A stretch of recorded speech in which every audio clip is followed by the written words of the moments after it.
there's so much wild misinformation on the internet, and I think that neurodivergent, the population that is neurodivergent, is susceptible to being taken in by this information. Because if you're like me and you spent a good majority of your life trying to find holistic ways to make yourself feel better, to help yourself out, whatever diet, whatever plan, whatever somebody's selling that day that sounds like it really could help, these people that have a convincing way of speaking, that have some credibility because maybe they are doctors, are harmful. They're harmful to the population. And there's one in particular that I want to talk about today, and it's this guy.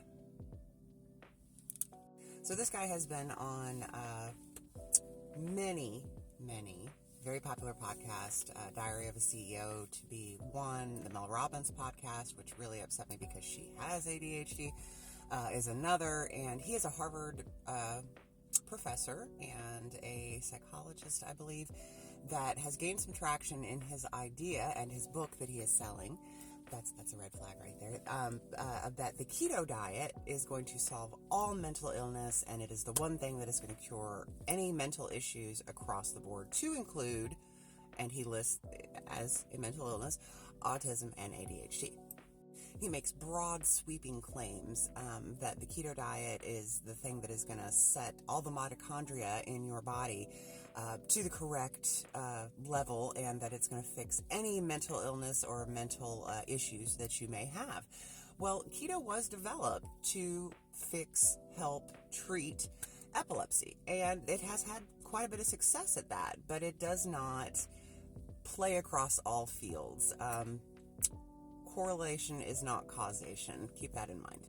But the fact that this man is a doctor and is coming on and telling people that, hey, if you buy my book and if you do this diet, it's going to fix everything that's wrong with you. How many people do you think are buying into that? Because many of us are desperate. And let me tell you, going to the doctor is expensive.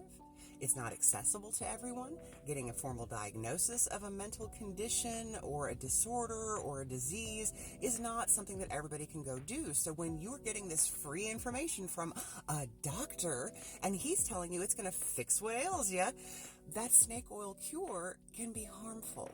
Because let me tell you, keto is not for everyone.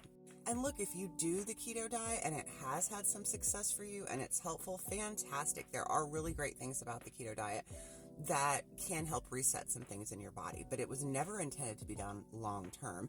And even his cohorts at Harvard have published several articles about how it is not something that is sustainable. It's very difficult to do, and it's just not something that's meant to be done long term. And as someone who does not have a gallbladder, keto is very bad for people that don't have their gallbladder anymore. It's a high fat diet, and your liver has trouble processing all that fat. So, long story short, and it's not just about this particular doctor, there's so much misinformation out there, and really just be careful about what you take in on a daily basis and what you think might help you, and really consider the fact that if someone is selling a book or a program or something that they say will cure what ails you, will fix you entirely, this applies to everyone, huge red flag. Huge red flag. Please question that, because there is no one thing, there is no one treatment, and that is for all psychological things. There's no one treatment. It's not always just medication or just therapy or just this or that that's going to fix you. And you don't need to be fixed anyway. Okay. Be careful out there. Love you. Bye.